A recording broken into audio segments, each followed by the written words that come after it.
There was a time when heavens watched the earth. സുഹൃത്തുക്കളെ, വീണ്ടും സ്വാഗതം. പുരാതന രഹസ്യങ്ങളും ബൈബിൾ നിഗൂഢതകളും ഇവിടെ ജീവൻ പ്രാപിക്കുന്നു. മഹത്തായ കലാപത്തിന് മുമ്പുള്ള കാലത്ത്, ആകാശങ്ങളെ വിശ്വസ്തത ബന്ധിപ്പിച്ചിരിക്കുന്ന കാലത്ത്, ഭൂമിക്ക് കാവലായി തിരഞ്ഞെടുക്കപ്പെട്ട 7 കാവൽക്കാർ ഉണ്ടായിരുന്നു, അല്ലെങ്കിൽ 7 ദൂതന്മാർ. വിശ്വസ്തരായിരുന്നു അവർ. യൂറിയേൽ, റാഫേൽ, രഘുവേൽ, മീഖയേൽ, സെരിയേൽ, ഗബ്രിയേൽ, റമിയേൽ. ഇവരായിരുന്നു ദൈവത്തിന്റെ വിശ്വസ്തരായ ദൈവദൂതന്മാർ. ലോകത്തിലെ അതിലെ നിവാസികളെ മേൽനോട്ടം വഹിക്കാൻ അത്യുന്നതനായ ദൈവം ചിലരെ നിയോഗിച്ചാക്കി. അവർ ദൈവഹിതം നടപ്പിലാക്കുന്നുണ്ടോ എന്ന് ഉറപ്പുവരുത്തിക്കൊണ്ട് മനുഷ്യർക്കിടയിൽ അദൃശ്യരായി നടന്നു. അവർ ഒരുമിച്ച് സന്തുലിതാവസ്ഥ നിലനിർത്തി. ഒരുമിച്ച് അവർ ക്രമത്തിന്റെ സുരക്ഷകരായിരുന്നു. എന്നാൽ എല്ലാ കാവൽക്കാരും സ്ഥിരചിത്തരായിരുന്നില്ല. അവരിൽ ചിലരുടെ വിശ്വസ്തത ഇളകാൻ തുടങ്ങി. ലോകത്തേക്ക് നോക്കിയപ്പോൾ തങ്ങൾക്ക് ചെറുക്കാനാകാത്ത എന്തോ ഒന്ന് കണ്ട മാലാഖമാർ അതിശയിച്ചു. മനുഷ്യരുടെ പുത്രിമാർ സുന്ദരികളും നിഗൂഢത നിറഞ്ഞവരും. അവരുടെ സാന്നിധ്യം കാവൽക്കാരുടെ ഹൃദയങ്ങളിൽ അപ്രത്യക്ഷമായ ചില വികാരങ്ങൾ ഉണർത്തി. ആദ്യം അതൊരു ചിന്ത മാത്രമായിരുന്നു, ക്ഷണികമായ ഒരു കൗതുകം. എന്നാൽ താമസിക്കാതെ ആ ചിന്ത ഒരു വിശപ്പായി മാറി. മനുഷ്യജീവിതത്തിന്റെ ഭാഗമാകാനും ജീവിക്കാനും സ്നേഹിക്കാനും ഭരിക്കാനുമുള്ള തീവ്രമായ ആഗ്രഹം.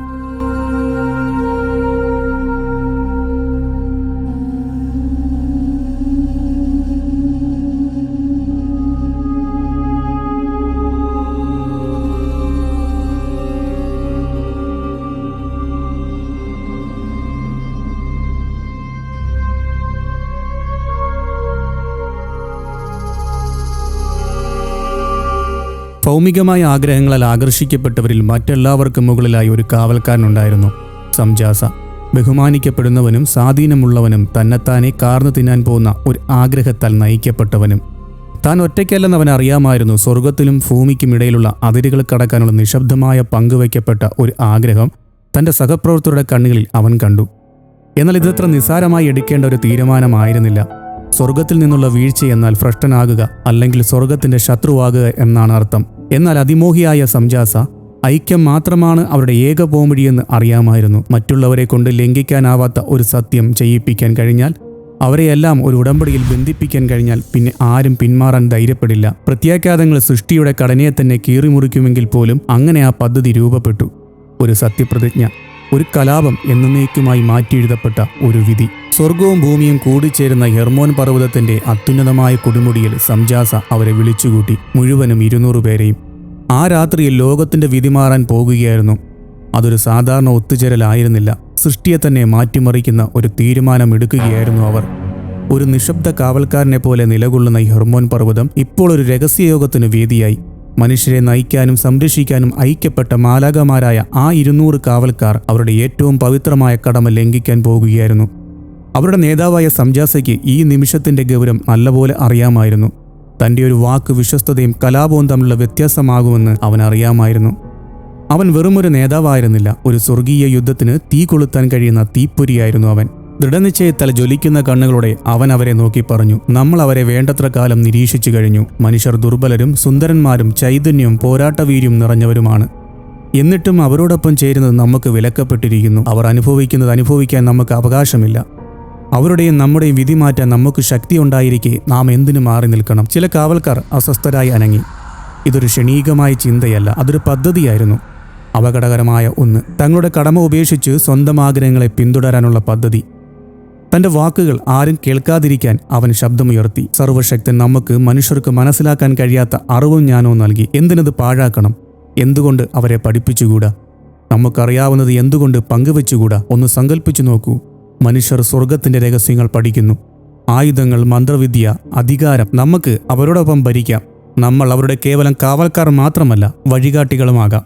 അവരിൽ ഏറ്റവും അതിമോഹിയായ അസാസിൽ മുന്നോട്ട് വന്നു. അവൻ ഒട്ടും മടിച്ചില്ല. അവൻ പറയുന്നത് ശരിയാണ്. അസാസിൽ ഉറച്ചതും തണുത്തതുമായ ശബ്ദത്തിൽ പറഞ്ഞു, നമ്മൾ എന്തിനു ഭരിക്കരുത്? അവർക്ക് സ്വപ്നം കാണാൻ മാത്രം കഴിയുന്ന കഴിവുകൾ നമുക്കുണ്ട്. ലോഹപ്പണി, ആയുധ നിർമ്മാണം, മനുഷ്യർക്കിടയിൽ അവരെ ദൈവങ്ങളാക്കാൻ കഴിയുന്ന മന്ത്രവാദം. അവരെ ദുർബലരും അജ്ഞരുമായി എന്തിനു വിടണം? നമുക്കവരെ കൂടുതൽ മികച്ച ഒന്നാക്കി മാറ്റാൻ കഴിയും. നിരവധി കാവൽക്കാർ തലകുലുക്കി സമ്മതിച്ചു. മനുഷ്യരാശിയെ ഭരിക്കുക എന്ന ആശയം പ്രലോഭിക്കുന്നതായിരുന്നു. അത് സ്നേഹത്തെക്കുറിച്ച് മാത്രമായിരുന്നില്ല, അധികാരത്തെക്കുറിച്ചായിരുന്നു. സംജാസ ആ മാറ്റം കണ്ടു. താൻ അവരെ സ്വാധീനിക്കുകയാണെന്ന് അവൻ അറിയാമായിരുന്നു. പക്ഷേ മുന്നോട്ടു പോകാൻ വെറുമൊരു സമ്മതം പോരെന്നും അവൻ അറിയാമായിരുന്നു. അവർക്കൊരു പ്രതിബദ്ധത വേണം. അവനൊരു പടി കൂടി അടുത്തേക്ക് നീങ്ങി ശബ്ദം താഴ്ത്തി പറഞ്ഞു, നമ്മളിത് ചെയ്യുകയാണെങ്കിൽ ഒരു ശപഥം ചെയ്യണം, ലംഘിക്കാനാവാത്ത ഒരു സത്യപ്രതിജ്ഞ. നമ്മളിൽ ഒരാൾ വീണാൽ നമ്മളെല്ലാവരും വീഴും. ഒരാൾ മടിച്ചാൽ ബാക്കിയുള്ളവരും കഷ്ടപ്പെടും. നമ്മളിത് ഒരുമിച്ച് ചെയ്യും, അല്ലെങ്കിൽ ഒരിക്കലുമില്ല. അവർ സത്യപ്രതിജ്ഞ ചെയ്തു. ഓരോരുത്തരും മറ്റുള്ളവരുമായി ബന്ധിക്കപ്പെട്ടു. ആ വാക്കുകൾക്ക് ചങ്ങലകൾ പോലെ കനമുണ്ടായിരുന്നു. തിരുത്താനാവാത്ത ഒരു തീരുമാനത്തിന്റെ ഭാരം. ഹാനോക്കിന്റെ പുസ്തകത്തിൽ ഇപ്രകാരം എഴുതപ്പെട്ടിരിക്കുന്നു: അവരെല്ലാം അവനോട് ഉത്തരം പറഞ്ഞു, നമുക്കെല്ലാവർക്കും ഒരു സത്യപ്രതിജ്ഞ ചെയ്യാം. ഈ പദ്ധതി ഉപേക്ഷിക്കാതിരിക്കാനും ഈ കാര്യം ചെയ്യാനും നമുക്കെല്ലാവർക്കും പരസ്പരമുള്ള ശാപങ്ങളാൽ ബന്ധിക്കപ്പെടാം. അവർ അങ്ങനെ ചെയ്തു. ഓരോരുത്തരുമായി അപകടകരമായ പദ്ധതിക്ക് തങ്ങളുടെ വിശ്വസ്ത വാഗ്ദാനം ചെയ്തു.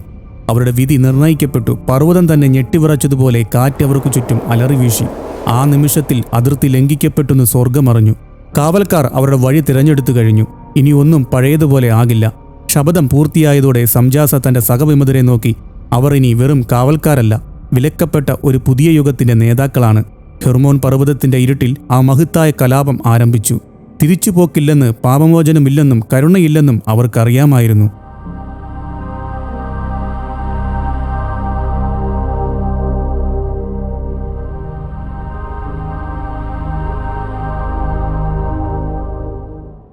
പരുക്കൻ ഭൂപ്രകൃതിക്ക് മുകളിൽ പ്രഭാതം പൊട്ടിവിടർന്നപ്പോൾ കാവൽക്കാർ ഹെർമോൻ പർവ്വതത്തിൽ നിന്നും താഴേക്ക് നീങ്ങി. പടിപടിയായി അവർ സ്വർഗത്തിന്റെ പരിശുദ്ധി ഉപയോഗിച്ച് ഒരിക്കൽ മാത്രം നിരീക്ഷിക്കാമെന്ന് പ്രതിജ്ഞയെടുത്ത ലോകത്തേക്ക് പ്രവേശിച്ചു. ആ ശബ്ദം ഇപ്പോഴും അവരുടെ മനസ്സിൽ എരിയുന്നുണ്ടായിരുന്നു. പശ്ചാത്താപത്തിന് അവിടെ ഇടമില്ലായിരുന്നു, ദൃഢനിശ്ചയം മാത്രം. മനുഷ്യലോകം അപ്പോൾ ഉണരുന്നതേ ഉണ്ടായിരുന്നുള്ളൂ. താഴ്വരകൾ ചിതറിക്കിടക്കുന്ന ഗ്രാമങ്ങൾ, തങ്ങളുടെ പാടങ്ങളിൽ പണിയെടുക്കാൻ ഉണരുന്ന മനുഷ്യർ, വരാനിരിക്കുന്ന അപകടത്തെക്കുറിച്ച് അറിയാതെ സാധ്യമായ കാര്യങ്ങളെക്കുറിച്ച് ചിന്തിച്ച് ഈ പുതിയ ജീവിതം പിടിച്ചെടുക്കാൻ ദൃഢനിശ്ചയം ചെയ്ത സംജാസ അവരെ നയിച്ചു. വിലക്കപ്പെട്ട തന്റെ അറിവ് എങ്ങനെ ഉപയോഗിക്കാമെന്നും അസാസിൽ അപ്പോഴേക്കും പദ്ധതിയിട്ടിരുന്നു. മറ്റുള്ളവരും അവനെ പിന്തുടർന്നു. ചിലർ മടിയോടെ, ചിലർ പുതിയ ലക്ഷ്യങ്ങളാൽ നയിക്കപ്പെട്ട്. അവർ ആദ്യത്തെ ഗ്രാമത്തിലെത്തിയപ്പോൾ അവരുടെ സാന്നിധ്യം ശ്രദ്ധിക്കപ്പെടാതെ പോയില്ല. ഉയരം കൂടിയവരും ശക്തരും അമാനുഷികമായ പ്രഭയുള്ളവരുമായി തിളങ്ങുന്ന ജീവികളായാണ് അവർ പ്രത്യക്ഷപ്പെട്ടത്. ഭയപ്പെടണോ അതോ ബഹുമാനിക്കണോ എന്നറിയാതെ ഗ്രാമവാസികൾ നോക്കി നിന്നു. സംജാസിയാണ് ആദ്യം സംസാരിച്ചത്. അവന്റെ ശബ്ദം ശാന്തവും ആശ്വാസം നൽകുന്നതായിരുന്നു. ഞങ്ങൾ നിങ്ങളുടെ ഇടയിൽ ജീവിക്കാൻ വന്നിരിക്കുകയാണെന്ന് അവൻ പറഞ്ഞു. നിങ്ങളെ പഠിപ്പിക്കാൻ, നിങ്ങളെ നയിക്കാൻ. ആളുകളത് ആകാംക്ഷയോടെ കേട്ടു. മനുഷ്യരുടെ വിശ്വാസം നേടിയെടുക്കാൻ കാവൽക്കാർക്ക് അധികം സമയം വേണ്ടി വന്നില്ല. അസാസിൽ ഒട്ടും സമയം കളഞ്ഞില്ല. അവൻ പുരുഷന്മാരെ വിളിച്ചുകൂട്ടി. ഇരുമ്പിൽ നിന്നും ആയുധങ്ങൾ നിർമ്മിക്കാൻ അവരെ പഠിപ്പിച്ചു. സൂര്യപ്രകാശത്തിൽ തിളങ്ങുന്ന വാളുകൾ, കവചങ്ങൾ തുളയ്ക്കാൻ തക്കമൂർച്ചയുള്ള കുന്തങ്ങൾ. അതിജീവനത്തിന് മാത്രമല്ല, അധികാരത്തിനു വേണ്ടിയും ലോകത്തിന് എങ്ങനെ രൂപം നൽകാമെന്നും അവൻ അവർക്ക് കാണിച്ചു കൊടുത്തു. അതവിടെ അവസാനിച്ചില്ല. എങ്ങനെ അലങ്കരിക്കാമെന്നും മുഖത്ത് ചായം പൂശാമെന്നും സൗന്ദര്യം വർദ്ധിപ്പിക്കാൻ വിലയേറിയ കല്ലുകൾ എങ്ങനെ ഉപയോഗിക്കാമെന്നും അവൻ സ്ത്രീകളെ കാണിച്ചു കൊടുത്തു. പുരുഷന്മാർ പോരാളികളായി, സ്ത്രീകൾ ആകർഷണത്തിന്റെ അധികാരത്തിന്റെയും പ്രതീകങ്ങളായി. മനുഷ്യപ്രകൃതം തന്നെ മാറാൻ തുടങ്ങി. ഹാനോക്കിന്റെ പുസ്തകത്തിൽ എഴുതിയിരിക്കുന്നു: അസാസിൽ മനുഷ്യരെ വാളുകളും കത്തികളും പരിചകളും ഉണ്ടാക്കാൻ പഠിപ്പിച്ചു. ഭൂമിയിലെ ലോഹങ്ങളും അവയുപയോഗിച്ചുള്ള പണികളും വളകളും ആഭരണങ്ങളും അഞ്ജനത്തിന്റെ ഉപയോഗവും കൺപോളകൾ ഭംഗിയാക്കുന്നതും അവൻ അവർക്ക് വെളിപ്പെടുത്തി. ലോകം അസ്വസ്ഥമായി. സമൂഹങ്ങൾ വിഭാഗങ്ങളായി തിരിഞ്ഞു. സമാധാനം അക്രമത്തിന് വഴിമാറി. കാവൽക്കാർ മനുഷ്യ സ്ത്രീകളെ ഭാര്യമായി സ്വീകരിച്ചപ്പോൾ അവരുടെ ബന്ധത്തിൽ നിന്നും അതിഭീമന്മാരായ, അതിശക്തരുമായ നെഫിലിം എന്നറിയപ്പെടുന്ന ഭീകരജീവികൾ ജനിച്ചു. ദൈവികവും മർത്യവുമായവയുടെ സമൃദ്ധത്തിൽ നിന്ന് ജനിച്ചവർ. അവർ മനുഷ്യരെക്കാൾ വളരെ ഉയരം കൂടിയവരായിരുന്നു. ആരാധന ആവശ്യപ്പെട്ടു, ക്രൂരതയോടെ ഭരിച്ചു. തങ്ങളുടെ വഴിയിൽ വന്ന എന്തിനേയും അവർ മിഴുങ്ങി. മനുഷ്യർ, മൃഗങ്ങൾ ഒന്നും ഒഴിവാക്കപ്പെട്ടില്ല. അവരുടെ വിശപ്പ് അടങ്ങാത്തതായിരുന്നു. കാവൽക്കാർ തങ്ങൾ ചെയ്തതെന്തെന്ന് കണ്ടു. അവരുടെ കുട്ടികൾ രാക്ഷസന്മാരായിരിക്കുന്നു. അവരുടെ സാന്നിധ്യം ലോകത്തെ ദുഷിപ്പിച്ചു. മനുഷ്യരാശിയുടെ കൂടുതൽ അടുക്കാനുള്ള ആഗ്രഹമായി ആരംഭിച്ചത് അവർക്ക് നിയന്ത്രിക്കാൻ കഴിയാത്ത ഒരു പേടി സ്വപ്നമായി മാറി. അവർ അതിരുകൾ ലംഘിക്കുക മാത്രമല്ല, സന്തുലിതാവസ്ഥയെ തകർക്കുക കൂടിയാണ് ചെയ്തത്. മനുഷ്യരാശിയുടെ നിലവിളികൾ സ്വർഗത്തിലെത്തി. വിശ്വസ്തരായ കാവൽക്കാർ അകലെ നിന്ന് വീക്ഷിച്ചു. തങ്ങളുടെ സഹോദരന്മാരുടെ തിരഞ്ഞെടുപ്പുകളെക്കുറിച്ച് വിലപിച്ചു. വിധി വരുമെന്നും അത് വേഗത്തിലുള്ളതും ക്ഷമിക്കാത്തതുമായിരിക്കുമെന്നും അവർക്കറിയാമായിരുന്നു. ജൂബിലി പുസ്തകത്തിൽ ഇങ്ങനെ രേഖപ്പെടുത്തിയിട്ടുണ്ട്: അവർ പുത്രന്മാരെ ജനിപ്പിച്ചു. നെഫിലിമുകൾ മനുഷ്യരുടെ അധ്വാനഫലങ്ങൾ വിഴുങ്ങി. മനുഷ്യർക്ക് അവരെ തീറ്റിപ്പോറ്റാൻ കഴിയാതെ വന്നപ്പോൾ ആ ഭീമന്മാർ അവർക്കെതിരെ തിരിയുകയും മനുഷ്യരാശിയെ തന്നെ വിഴുങ്ങുകയും ചെയ്തു. അതൊരു ആധിപത്യം മാത്രമായിരുന്നില്ല, സർവനാശമായിരുന്നു. കുടുംബങ്ങൾ ഒറ്റ രാത്രി കൊണ്ട് അപ്രത്യക്ഷമായി. മുഴുവൻ സമൂഹങ്ങളും തുടച്ചുമാറ്റപ്പെട്ടു. ഒരിക്കൽ സമാധാനപൂർവ്വമായിരുന്ന താഴ്വരകൾ യുദ്ധക്കളമായി മാറി. ഹാനോക്കിന്റെ പുസ്തകം വെളിപ്പെടുത്തുന്നു: വലിയ ഭക്തികേടുണ്ടായി. അവർ പരസംഗം ചെയ്തു. അവർ വഴിതെറ്റിക്കപ്പെട്ടു. തങ്ങളുടെ എല്ലാ വഴികളും വഷളായിത്തീർന്നു. മന്ത്രവാദം, ആക്രമം, അഴിമതി അത് കാട്ടുതീ പോലെ പടർന്നു. സ്പർശിച്ചതെല്ലാം ദുഷിപ്പിച്ചു. നിരപരാധികളുടെ നിലവിളികൾ സ്വർഗത്തിലെത്തി. അരാജകത്വം ഇനി അവഗണിക്കാനാകില്ലായിരുന്നു.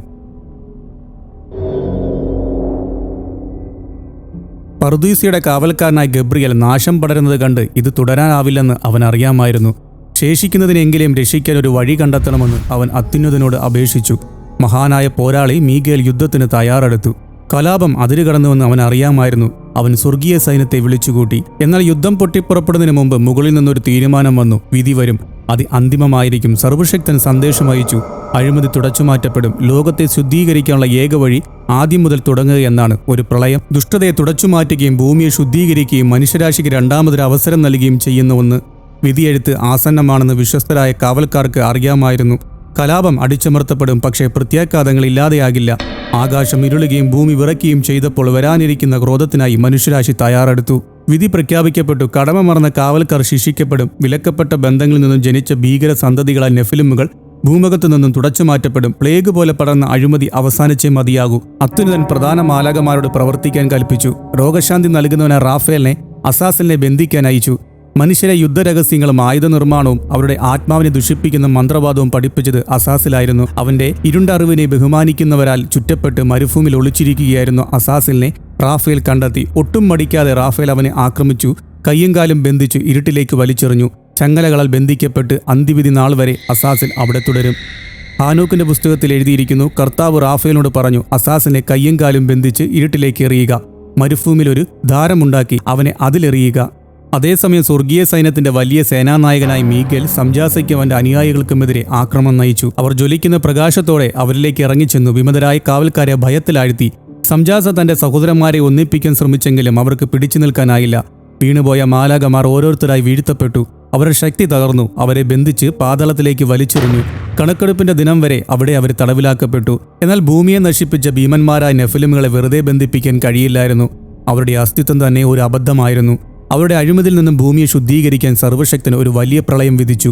ജ്ഞാനത്തിന്റെ പ്രധാന മാലാഖയായ ഊരിയലിനെ നോഹയുടെ മുമ്പിലേക്ക് അയച്ചു.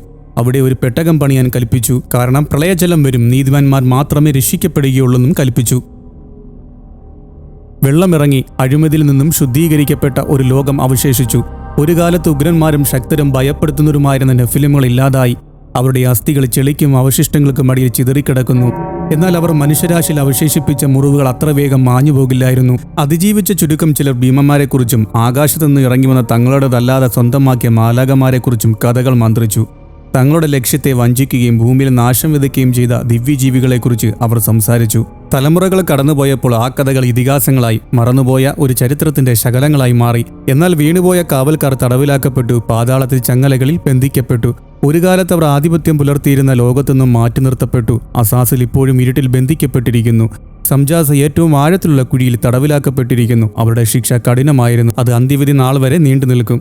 ഭൂമി പതുക്കെ സുഖം പ്രാപിച്ചു. സൃഷ്ടിയെ തന്നെ തകർക്കാൻ പോന്ന ആ പുരാതന കാലത്തെക്കുറിച്ച് അറിയാത്ത ഒരു പുതിയ തലമുറ ഉയർന്നു വന്നു. എന്നാൽ വീണുപോയവരുടെ കഥകൾ അവശേഷിച്ചു. ഭൂമിക്കടിയിൽ ആഴത്തിൽ കുഴിച്ചിട്ടിരിക്കുന്ന നെഫിലിമുകളുടെ അവശിഷ്ടങ്ങൾ പുരാണങ്ങൾക്കും ഇതിഹാസങ്ങൾക്കും കാരണമായി. സർവശക്തന്റെ ഹിതത്തെ വെല്ലുവിളിക്കാൻ ധൈര്യപ്പെട്ട ഭീമന്മാരുടെ ദിവ്യജീവികളുടെ കഥകൾ ചാവുകളുടെ ചുരുളുകളിൽ ഭീമന്മാർ നശിക്കപ്പെട്ടതായി സൂചിപ്പിക്കുന്നു.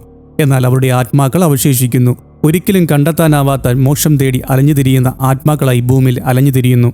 ഇന്നത്തേക്ക് ഇത്രമാത്രം. ഈ വിഷയത്തെക്കുറിച്ച് ഇനിയും ഒരുപാട് കാര്യങ്ങൾ പറയാനുണ്ട്. നിങ്ങൾ ഇത്രയും നേരം ഇത് ശ്രദ്ധിച്ചതിന് നന്ദി.